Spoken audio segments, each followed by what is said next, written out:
made the Nailed it. happen. Didn't think this day would come, but here we are. We're improving. All right, day 2. Hello, everybody. Good morning. Hope you guys are having a great day. We're excited to kick things off for day 2 of the 0 to a Million live stream. And let's start off with some wins and recap and check in from yesterday.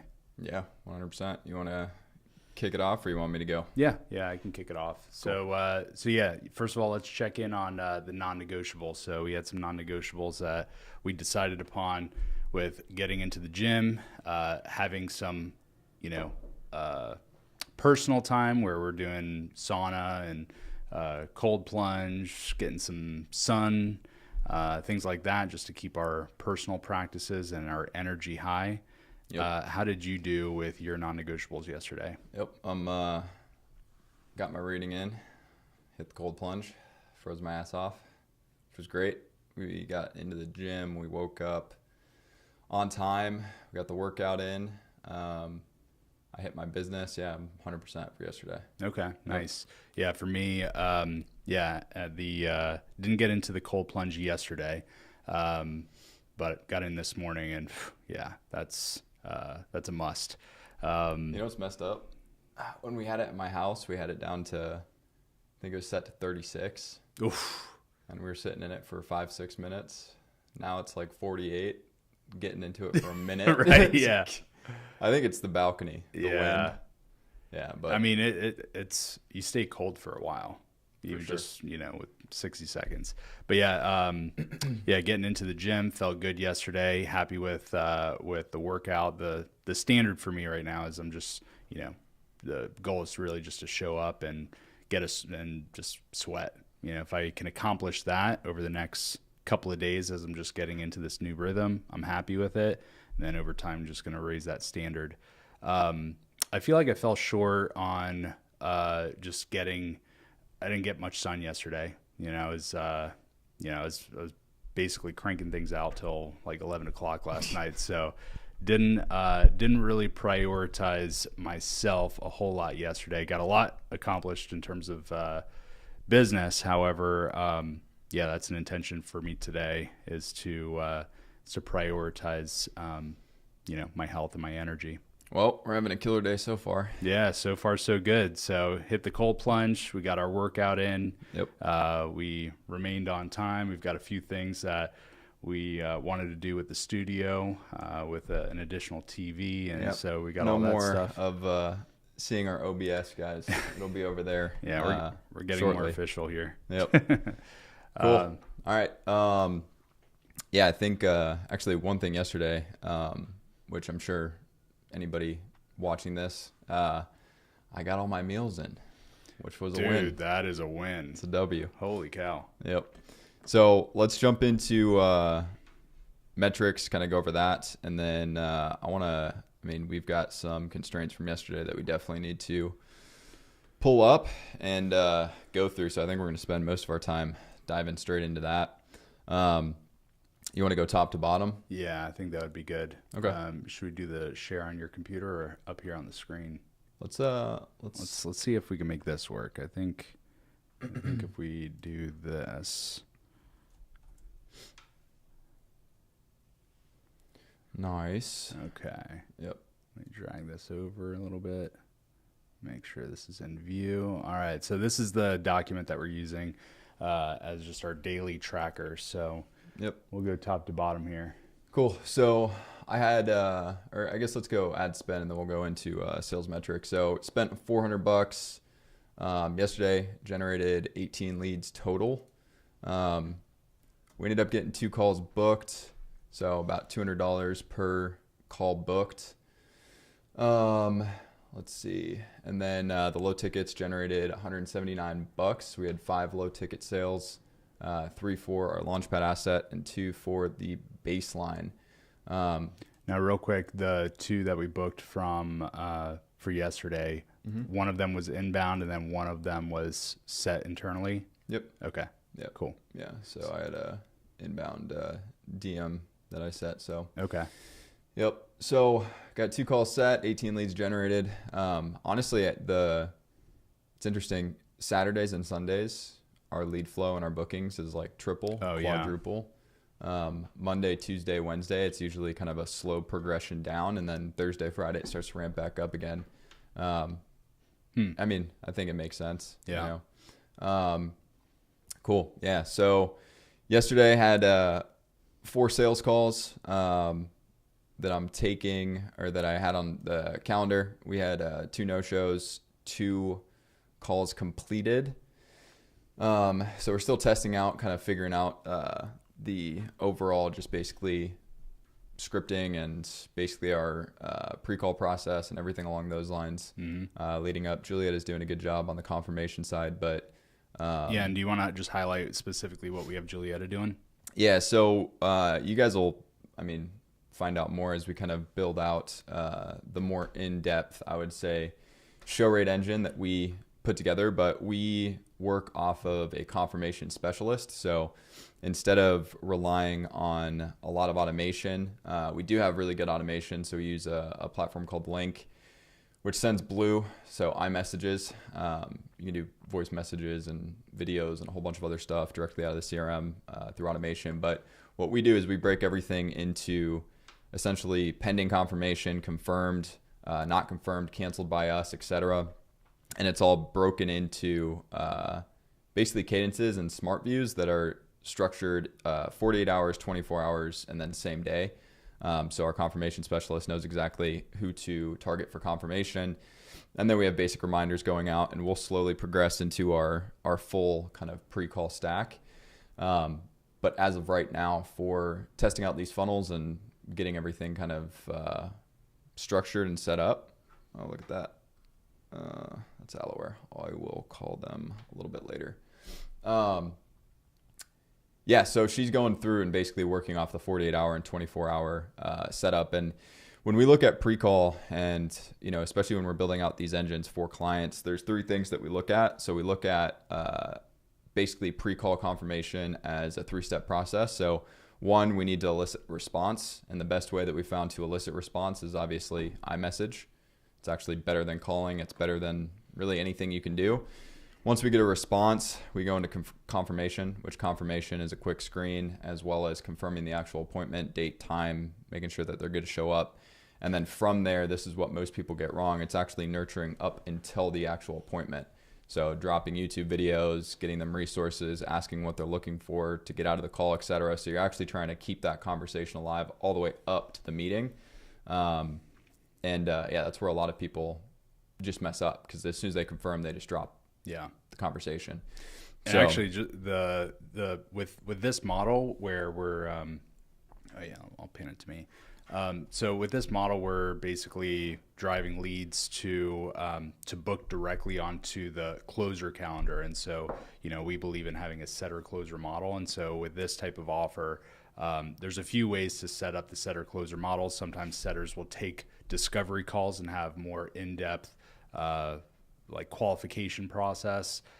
So they'll run a call, they'll take inbound discovery calls, they'll also do outbound calls to have discovery calls, or outbound calls to set their own discovery calls. So that's one like flavor of a setter closer model. But for this particular offer, and probably in another live stream, we can explain, what's, why we decided on this, and, how each model kind of fits and where it's appropriate. But for this model, we are basically generating inbound bookings directly to the closer calendar. Aaron and myself are acting as the closers right now. And so the purpose of the confirmation specialist is almost kind of like the setter, beforehand. If they book onto the calendar, the confirmation process is also like, kind of a qualification process as well. We're obviously wanting to get into rapport with the lead. We want to, build a relationship, obviously make sure that they show for their appointment, but also be able to ask some basic questions and just make sure that they're in the right place, so to speak. Yep, 100%. So, terms of kind of what I'm seeing, so today, let's look at bookings for today. So let's see, I've got 1, 2, 3, 4. So I've got 4 calls today scheduled for today, if we want to drop that in the sheet. All right, so this is going to be We'll get this today. updated. And yeah, I mean, basically what I'm noticing is, so based on our two assets, one is very metrics focused and then sales management. So the baseline sheet, right? So how to pick initiatives, how to actually work through basically figuring out which initiative they should be progressing off of based off the data, which drives a lot of curiosity towards systems. Mm-hmm.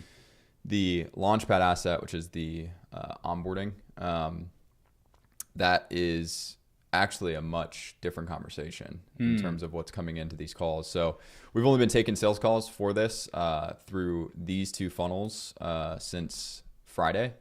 So we're figuring out, and that's why we're taking these calls. We're going to be proving the script, proving the process, basically making sure we understand what the process should be for anybody that's coming in. And kind of like we said yesterday, we're going to be building out the training material and everything in between as we go throughout this so that we can A, bring in a setter immediately, and then B, progress into adding closers into the org chart. Yeah. And going from there. That's really interesting though, because the funnel is exactly the same, like even the same like landing pages and everything. The only difference is the actual like asset. Yep. So what specifically are you finding with the difference between those two? Well, so based off the calls I've had, the Launchpad asset is actually bringing in much, much larger companies.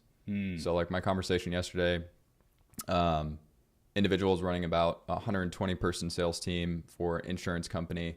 And what they were struggling with was they were trying to build out LMS. So onboarding, training, gamified basically systems. They saw the asset. They're like, this is perfect. This is what we need. Yeah. So they ended up getting on that. And, that conversation ended up going a different way because it was more about, hey, start with kind of stair stepping into your actual onboarding, training, gamified, basically new hire process instead of trying to spend, a ton of money and spend a ton of time building out an LMS platform. I mean, you've seen it. I've seen it.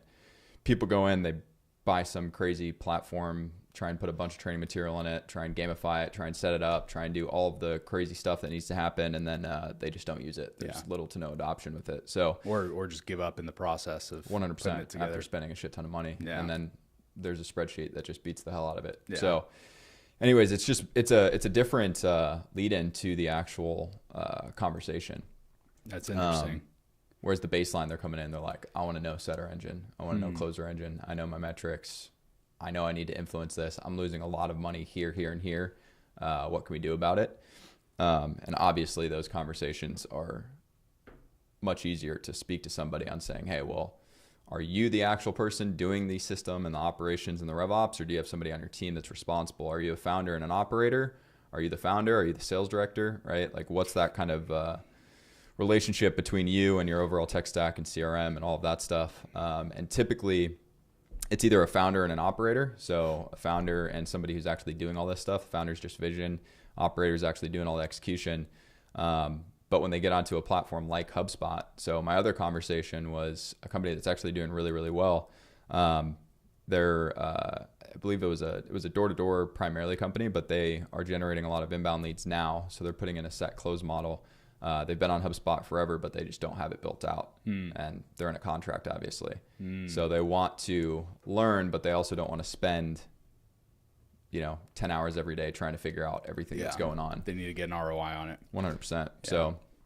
Yeah. So speed of implementation, and then also actually understanding the system. Yeah, that's super interesting. Yeah, let's keep checking in on that. And yeah, I think the hypothesis of, the Launchpad asset being for, like a evolution phase 2 or 3 versus baseline is likely going to attract more of like the evolution phase 1 type of N2. Yeah. Yeah. Let's hold that hypothesis and see if we can prove that wrong or right. And either way is fine. But yeah, that'd be interesting to see how that unfolds. Yeah. On the other side, we did run the process that we talked about yesterday. So the Livestream getting pushed automatically over to the AI platform, cutting it up, making some solid edits, and getting those distributed. I think we got 3 YouTube Shorts posted behind the live stream. Yesterday, 641 new views on the channel. I think it was a few hours of watch time as well, so that's actually pretty solid. Nice. And then 8 new subscribers, which, I'm happy with. I mean, if we do this for 90 days straight, I mean, yeah. It would be really interesting to track. So obviously we have our non-negotiable here of number of shorts posted. Mm-hmm. I think most of the time we'll be able to hit that. 2 yesterday, one two. this morning. Yeah, when we were in the gym, I dropped one. Okay, cool. So that'll be interesting just to see the relationship between, the posting of these shorts More and how volume, it makes an less impact. volume, seeing, 100%. Yeah. Okay. I mean, the shorts, the discovery behind it is insane. I mean, like I'm looking at the YouTube analytics right now, and those videos are actually hitting again this morning. So it's interesting seeing kind of what's going on, and then we'll start tying in the Instagram and LinkedIn and all of that other stuff pretty soon here. But for right now, we're just focused on volume out through YouTube, and figuring out this format as well. So Okay. we'll keep going there. Sweet. Well, yeah, and with this the sheet that we're using, there's already a few ideas and innovations that we want to make to this. So calculating like a DQ percentage, which might just be the opposite of offer percentage. Now that I'm thinking about it, but we could probably, if you go up to the sheet, if up at the top under Evergreen, well, actually, let me see. So it's completed down below. Yeah, we'll clean this up, but dropping in the, qualified will kind of be offers made. So one of the calls yesterday, I didn't make an offer because I just wanted to have a longer conversation. Yeah. We switched from 30 to 45 minutes, so we have more time as we kind of perform and build out the script, or the talk track, I should say. DQ would definitely be a great percentage, especially as we run through I would just say the qualifications as we kind of, because 120 sales reps, big company doing really well, technically would be a qualified lead, Yeah. But in terms of actual opportunity, it's a DQ. Yeah. And the reason it's a DQ is because they run off of a homegrown, built, basically can't touch it, can't do anything with it system. So, but yeah, I mean, it's gonna be interesting. I've seen a trend with the ads actually in terms of what we're bringing in. So we're bringing in a lot of agencies. So marketing, lead gen, basically content, all those different types of agencies. And then on the flip side, we're bringing in a lot of the solar, roofing, windows, like basically 1099 home service type. Yeah, companies. 100%. Yep. So we'll see kind of what that looks like as it progresses, but so let's see. So on top of that, I've got a few one-on-ones today with clients. So we're going to be picking some new initiatives as we're approaching their 30-day sprints. And then let's see, I've got the masterclass today, which I'm actually going to be going through the new lead scoring setup in HubSpot, which is pretty nasty. Yeah. It's a pretty cool structure. Actually, you should pull that up if you can. I don't know if you can. Actually, if you want to flip over to, let me see here. I'll not yet. Give me 1 second. Nice. Yeah, go for it. Yeah, so HubSpot has actually moved from the property being the actual lead score. So as of right now, we use lead scoring inside of the properties, and they've actually built out essentially an entire feature around creating different basically scoring groups and scoring basically formulas. And you can do this for obviously on your client side, you can do this for your sales side, you can do this for your leads, you can do this for all different types of stuff. But it's let me see if I can actually, let's see if I can go in and show the actual side. And I did upload all of this into the the setter engine side yesterday. So I won't go through that, but I did get that done yesterday, which was pretty good. I've gotten some good feedback on that as well already. But yeah, so in the past, what you've been able to do is go into objects, basically come in, create some kind of lead scoring through the actual properties. And I'm going to get to the actual link here. Let's see. Yeah, I know that HubSpot is also retiring that type of property too. That's what I'm going to pull up. Yeah. So in the past, you would come in and actually use the field type, which would be a score, and you would build out the credentials, right? And the actual basically scoring parameters, right? So you'd have to set up the actual time decay, all of these different pieces. But now it's all built directly into a feature. So you can basically come in, build out the different types. So you'll have different filters and time decay and all of that stuff basically built directly into the feature. And what's really cool about it is it allows you to set criteria for high, medium, low, and all of that stuff. And where we do activity score and quality, they do fit and engagement. So very similar. Yep. And then this is what I actually really like. So what I did yesterday is I put basically a lead score around all of our low ticket opt-ins. So if they opt in, they got X amount of points. If they open the emails, they get X amount of points. If they purchase, so if they actually went through any of our purchase workflows, they'd get more points. If they purchased both of our low tickets, they'd get even further points. And then if they watched any of the training material, that's where the actual quality score would spike really, really high. Oh, wow. And are we tracking that on the video level or on the page? On the video. Oh, wow. Nice. Yeah, so okay. Is that through the Vitalytics? No, that's through actually embedding the videos in HubSpot. Okay. Yep. Got it. So, but basically now if we go to any of those contacts, which I'm not going to do that right now because it'll pull up sensitive information, but you can click into the contact and it shows you their day-to-day progression. So up and down, basically day-to-day on their engagement score. And then it shows you their score history. So you can take all this, group it, and now you can actually see and track what's working, what's not working, and where people are falling off at what time frames. Dude, I'm so excited about what HubSpot's doing right now. Yeah. It seems like their dev team is just cooking. On fire. Yeah.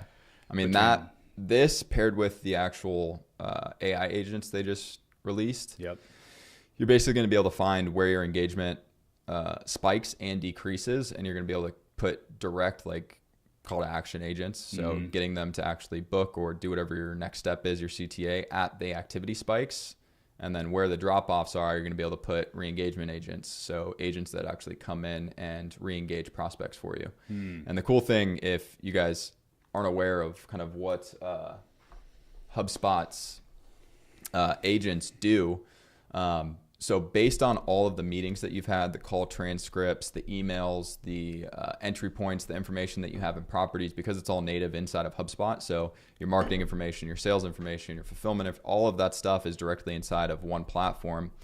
Instead of having to use a third-party agent and integrate and try and figure out how to call on all those APIs or make the custom integration or all the data points and customize pulling in transcripts and prompting the agent and doing all of these different things, it's all directly native to the agent. So the agent knows what to read, knows what to look for, and the more engagement, the more conversations, the more things you actually get back in terms of engagement, activity, whatever the case may be, the agent actually gets more and more sophisticated and more pointed to that actual individual.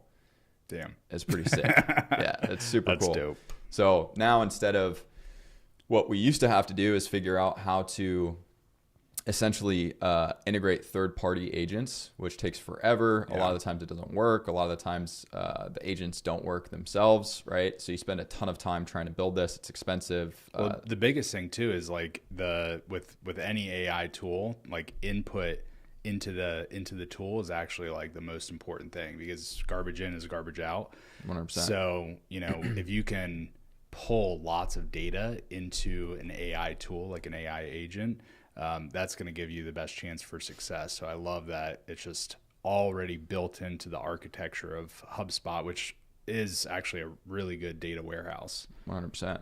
I mean, we were actually talking about this last week with all of the community clients. So we're talking about AI, and those are going to be able to actually leverage it and those that are going to have a really hard time leveraging it. And if you're on a software stack that's super spread out, so you have your CRM, you have your booking software, you have your call software, you have your reporting analytics, you have your fulfillment, you have your marketing, you have everything on different platforms, and it's all basically spread across.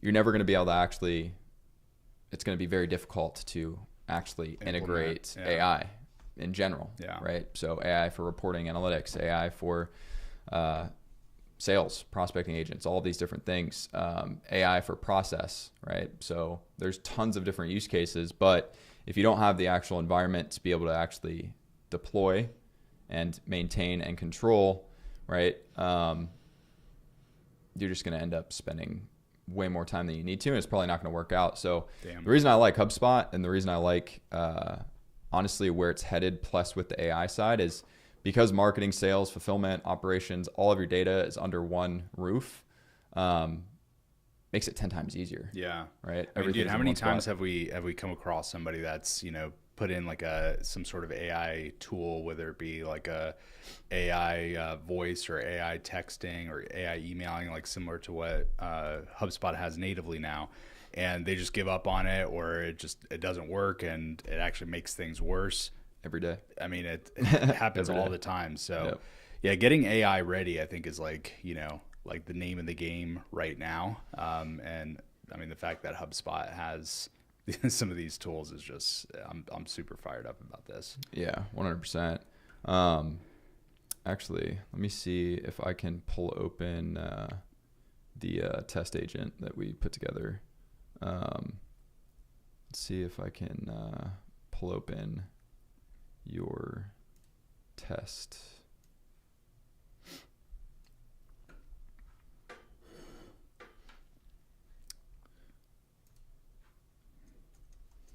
Yeah, I actually can.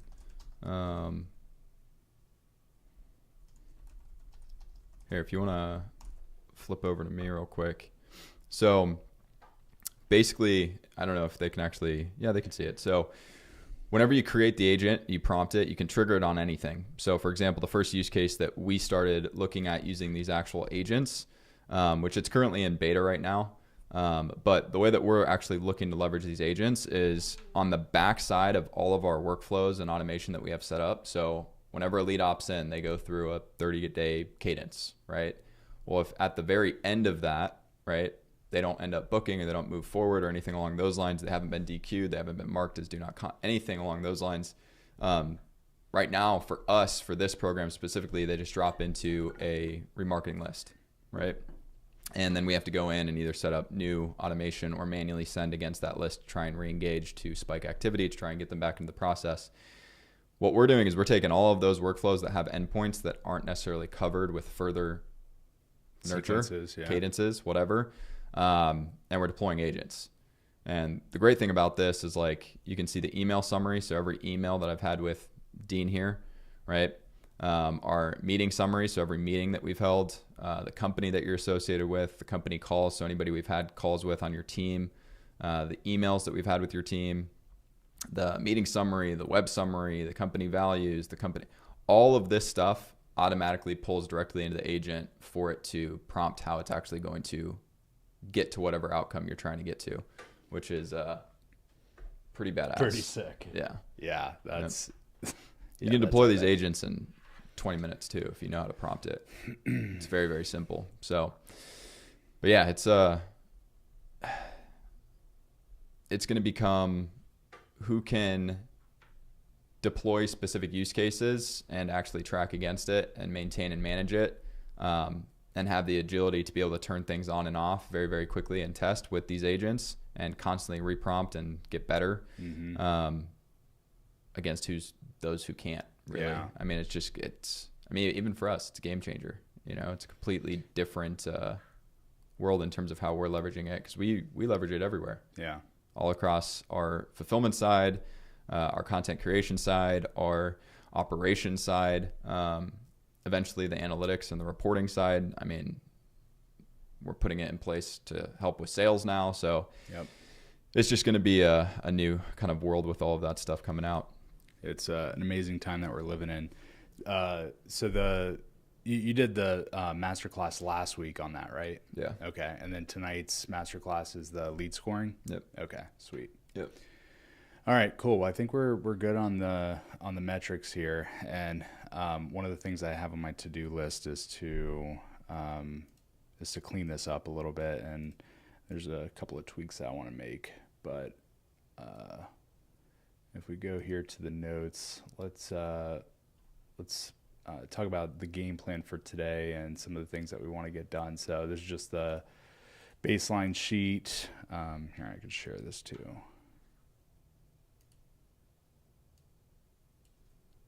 So there we go. All right. So baseline sheet, content. So this is an initiative for me. So actually, this is where I fell short yesterday. Just ran out of time. It was 11 o'clock at night before, and I was like, my brain is not ready to.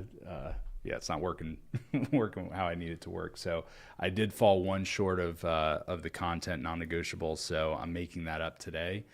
So instead of 2 as my non-negotiable, it's 3 today.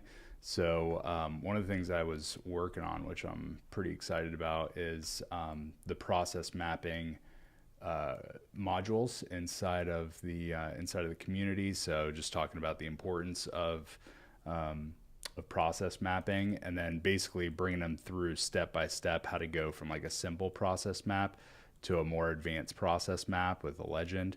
So this is all going to be in the course. All these assets are already created. I got the first intro video created. So 2 and 3 are just going to be the simple process mapping walkthrough, and then the third video will be the advanced process mapping walkthrough. Mm-hmm. So that's going to be 2 videos there that I need to finish up, and then I'm going to start working on the show rate engine playbook.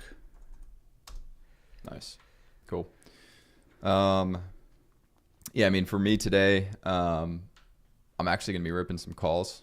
So what's your outcome that you're shooting for there? I'm just going to do 100 calls and see where that gets me today. I don't have time to do anything really more. So after this, we've got the huddle with the team. Then I've got 2 hours or actually an hour and a half, because I've got a one-on-one call that's booked over. So I'm going to get 2 videos based on what kind of everybody's been asking for. So I'm going to be building out the tutorial for lead delegation. So round robin, team prioritization, basically distribution of leads, the redistribution, so redelegation. So lead delegation, lead assignment distribution, setter notification system, and then I'm going to be finishing up with the speed to lead reporting and tracking. Mm-hmm. So I'm actually going to be doing 3 or 4 videos today. I'm just going to go beast mode and just keep going. Yeah, because this whole engine is almost ready to rock and roll, and I mean it's coming together really, really nicely. So okay, sweet. Yep. And then just to check in on the to-dos that we had yesterday, I did upload this into ClickUp for Harrison. So he said he was working on this. So I'm just gonna put this here just so we don't forget about that. Yep. So we should have that ready to go here pretty soon. And then we made the decision on this yesterday, right? So yeah, he's gonna be setting it up. In all of our ads, we say, hey, you can get this for $19, just to be honestly, I think that's why it's working well, because we're not like bait and switching people. Yeah. So we have to update copy and a bunch of other stuff. So Cody's going to be building all of that basically campaign out. So the funnel and the ads, the verbiage, all of that stuff. And then we're going to get set up to split test it at that price point and see kind of what happens with it. All right. Yep. So we've got the testing good. Content SOP was solid. That's working fine. Yeah, the only other thing today for me is I'm basically going to be pulling all of my past calls, and I'm going to be uploading all of those conversations to ChatGPT, and I'm going to be using our basically talk track format. Mm-hmm. I'm going to start basically testing and putting together a full talk track. Yeah. So just uploading every day all my sales calls, asking ChatGPT to crawl it, pull out any specific questions that we're getting so we can add it to the talk track. And this is actually a really good practice for anybody that's watching this or going to be watching this. When you're approving a new offer, or you're a founder and you're taking these calls or whatever the case may be, a lot of people think of building a script and talk track as having to manually write it all. You can upload your, 5, 6, 7 calls, and you can keep uploading. Actually, if you guys don't know Josh Troy, I'm going to give him a shout out because he helped us build our talk track format, and it's nasty. Nice. So anyways, you can upload the format, let ChatGPT know that you're going to be uploading a bunch of transcripts, right? Those transcripts, they're going to be looking for, obviously needs, gaps, what results they're looking for, questions they're having, all of these different things. And all of that will constantly load back into that same talk track for you. So you can constantly get a better and more refined version of it. And eventually you can take all of that and you can just consolidate it down. So just good practice to get into. Make it easier on yourself. Yeah. And also now that we're taking the first few sales calls for this offer, obviously it's a new offer. What's this? I wouldn't worry about it. Okay. I just want to make sure our stream is still good. I can check on our side. Okay. Yeah. If we could do that, that'd be good. But yeah, as you're essentially figuring out the best way to pitch this new offer, how do you think about experimenting on that front to see like what are the variables that in your mind, whether it be consciously or unconsciously, what are the variables that you're testing to arrive at all right, this is the way to pitch? To be honest, right now I'm just gathering information. So I'm just setting a real clear agenda at the beginning of each call, and then asking them basically once we get to about the halfway mark, are we getting to where you wanted to get to with this conversation? Mm-hmm. Seeing what they say. But I know the track that I want to go down. So now I'm just kind of feeling out the basically line of questioning, and then also the different transition points, basically asking permission to pitch, doing all of these things basically to get a feel for how ready people are actually coming into the sales conversation. So right now, I don't think it's the track. I don't think it's kind of our process. I think that's fine. It can always be better, but right now, what I'm actually trying to figure out is how people are coming in prepared for the call. Yeah. So that's why I was saying in the beginning of this, the lead magnet for baseline, people are coming in very prepared. The launch pad, people are coming in differently, right? So it's actually figuring out what kind of frame people are coming into these conversations with, so that I can make sure I'm guiding them down. 1, I'm not wasting their time. 2, I'm not wasting my time. And 3, we're actually setting proper expectations for what this call is actually for. Yeah, that's interesting. Actually, one thing that you just reminded me of is, and we actually had this on our whiteboard, is pre-call video. And maybe we don't pull the trigger on this just yet if we don't feel fully, clear on what this needs to be. But we were talking about having a pre-call video, especially given that it's a brand new offer. We're basically, the only salespeople, so we don't have our sales team working this offer. So we're literally building it, bootstrapping it. So our thought process on this was, how can we have a pre-call process that includes some sort of asset that does some of the framing, does some of the. That's why I think the baseline is. That's why I think the conversation is different. Yeah, they're just coming prepared with their numbers and. The pre-call, the pre-call right now that I just switched it to yesterday is much better than what we had. I think once I get the full week of transcripts from all of the calls, I'm going to go in and again, use ChatGPT to basically figure out, I'm going to take our actual VSL video that we have that people are booking through. I'm going to take that. I'm going to take the sales conversations, and I'm going to basically have ChatGPT bridge the gap from what our VSL is saying, so what we actually do, what we're having this conversation for, what people are coming into the conversation with, what I'm actually explaining, and then I'm going to take all of the common, basically, because every sales call I'm going to say 2 or 3 of the exact same things over and over again to get the frame right, to get people properly set up in terms of what we're actually going to be going through, who we are. So if we can take all of that out of the sales calls, and we can also pair that with the VSL as well as what people are asking, we can take all those commonalities out of 20, 30 calls and build a pre-call script. Yeah. So that's what I'm going to be working on. Again, I'm just going to be, these transcripts are going to be gold for getting this quickly put together. And then, yeah, I mean, yesterday, 50% show. I mean, that's, I guess, to be expected with just how we have certain things set up right now. Well, it's also a pretty small sample size. It's just one day. Yeah. Yeah. I mean, our overall show on the beta with this was like 90%. Yeah. So we had no shows at all. So I think now that there's a lot more volume, we're obviously going to see a little bit of a difference. But at the same time, setting up the no-show rebook prospecting agent. So I'm going to deploy an agent on the backside of our no-show process. Yeah, honestly, I think that's probably what I'm going to do. That's actually, yeah. Yeah, I'm going to build a no-show agent.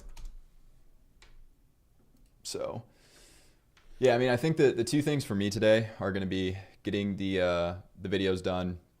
I'm going to hit my dials, and then I'm going to be setting up the no-show agent. I mean, those are kind of the 3 things that I think are most important for me, just because I've got a full schedule today.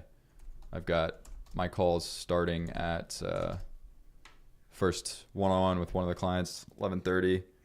And I've got another call, 12:30, one-on-one at 2, one-on-one at 2:30, sales call 3, sales call 3:30, sales call 4, then the master class, and then another call at 6 p.m. So I'm going to be back to back to back. So this morning is going to be my get fucking after it morning. So. Actually, I think if the no-show agent, if you want to knock that out earlier in the morning, we could do that together, because I'd like to see how you have that set up, because I don't have much experience with it just yet. I got to do the filming this morning. I was just going to do that in between. Okay. Yeah. Well, just let me know, and then we'll figure out how we can sync. I mean, I'm gonna record it and drop it into the group. Okay, actually building the no-show agent. Yeah. Nice. Yeah. Okay. So. Yeah, that's the other thing too, just to call out that, would be valuable for people to know, is like there's things that we're constantly innovating on, whether it's to solve a internal constraint or to, solve somebody else's constraint, one of our clients' constraints. Anytime that we're building something, we're recording it, we're putting it into our community, putting it into a module where we could teach people how to do the things that, the tools that we're deploying or the mechanisms that we're building in order to solve for specific constraints. So yeah, I want to just highlight that, because I think if we're recording a lot of what we're doing on a day-to-day basis, that in itself is a ton of content. 100%. Yeah. All right. Well, sweet. Let's see. Do you want to pull open the just kind of where we're at in terms of revenue against the goal real quick? All right, guys. So beta sold out. So we got all 10 of our beta clients. Actually, I think we got 1 or 2 more. So got 50K revenue there. We're running the LTs as of this morning. So, we're going to be tracking the low ticket revenue. And then we have the actual guided version of the program with 2 clients that came in. So currently, against our $1 million goal, we are at $87,679. So almost 10%. We're getting there. Yep, we're getting there. So with that being said, I don't think there's anything else. I would really like to get the HubSpot version, like the actual HubSpot dashboard built for all of this so that we can go over the live metrics and trailing indicators. So weekly, monthly, quarterly outside of the spreadsheet. So we'll just keep talking to Harrison about that. And then, yeah, so let me see here. Cool. Yeah, if you guys are watching this, down below, there is a form. If you guys have any questions, we're going to be pulling, I think we've got a few submissions already, but we'll take all of these submissions, pull them up live, and go through them. And then, yeah, also, if you want to follow along and you want to build out baseline, track things the way that we're tracking, the resources down below that you guys can actually grab as well. But with that being said, I think we're probably good to get prepped up for the meeting this morning. All right. Awesome. Well, hope you guys enjoyed day 2. We'll see you guys tomorrow, bright and early, 8 a.m., same time, same place for day 3. Get in the cold plunge and come in here still shaking. That's right. Cool. All right, guys. Transition out.